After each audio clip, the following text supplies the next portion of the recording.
सोमवार देर शाम राजधानी दिल्ली के लाल किले के निकट एक कार में हुए भीषण धमाके ने पूरे इलाके को दहला दिया।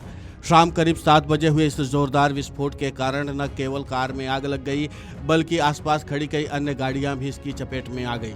इस भयावह घटना में 10 लोगों की दुखद मृत्यु हो गई है, जबकि लगभग 40 अन्य लोग घायल बताए जा रहे हैं। धमाके के बाद अलग अलग दलों के नेताओं के भी बयान सामने आने लगे हैं।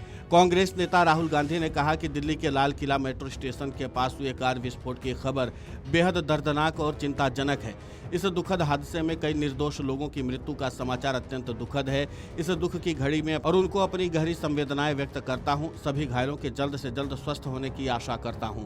वहीं पश्चिम बंगाल की मुख्यमंत्री ममता बनर्जी ने कहा कि नई दिल्ली में हुए दुखद विस्फोट के बारे में सुनकर मुझे गहरा सदमा लगा है। मेरी संवेदना उन परिवारों के साथ हैं जिन्होंने अपने प्रियजनों को खो दिया है, और मैं सभी घायलों के लिए शक्ति और शीघ्र स्वस्थ होने की प्रार्थना करता हूं। वहीं प्रियंका गांधी वाड्रा ने कहा कि दिल्ली में हुए धमाके में कई लोगों की मृत्यु एवं कई लोगों के घायल होने का समाचार अत्यंत दुखद है। ईश्वर दिवंगत आत्माओं को शांति प्रदान करे। शोक संतृप्त परिवारों के प्रति मेरी गहरी संवेदनाएं हैं। घायलों के शीघ्र स्वस्थ होने की कामना करती हूं।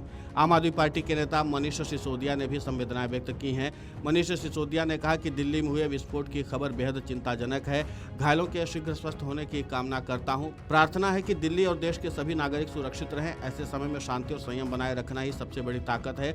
आतंक और भय का जवाब हमारी एकजुटता से ही दिया जा सकता है।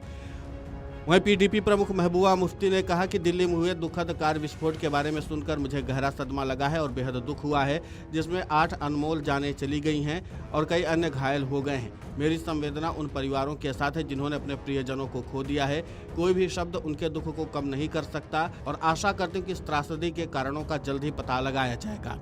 आपको बता दें कि आज शाम करीब 7 बजे दिल्ली में लाल किले के पास सुभाष मार्ग ट्रैफिक सिग्नल पर एक हुंडई i20 कार में धमाका हुआ। इस विस्फोट में कुछ राहगीर घायल हुए और कुछ वाहन क्षतिग्रस्त हुए। प्रारंभिक रिपोर्ट से संकेत मिलता है कि कुछ लोगों की जान चली गई है।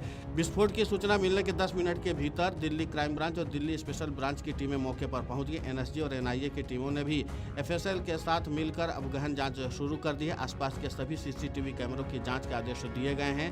दिल्ली पुलिस आयुक्त और स्पेशल ब्रांच से भी बात की गई है। दिल्ली के पुलिस आयुक्त और स्पेशल ब्रांच प्रभारी मौके पर मौजूद हैं। सभी संभावनाओं पर विचार हो रहा है और सभी संभावनाओं को ध्यान में रखते हुए जांच पूरी की जाएगी। सभी विकल्पों की तुरंत जांच की जाएगी और परिणाम जनता के सामने प्रस्तुत किए जाएंगे। शीघ्र ही घटनास्थल पर भी गृह मंत्री अमित शाह जाएंगे। कुल मिलाकर के यह कि पूरा प्रशासनिक अमला जो है वो पूरी तरीके से एक्टिव हो चुका है और इसके पूरे कारण की जानने की कोशिश में जुट चुके हैं। खुद केंद्रीय गृह मंत्री अमित शाह लगातार बैठकों का दौर आयोजित कर रहे हैं और इस पूरे मामले पर बारीकी से नजर रखे हुए हैं। और जाहिर सी बात है कि जो भी इस घटना के पीछे जिम्मेदार होगा, उन्होंने इस बात के लिए आश्वस्त किया है कि बख्शा नहीं जाएगा। कठोर कार्रवाई का उसको सामना करना पड़ेगा और उसके ऊपर एक्शन होगा। Video desk amarujala.com।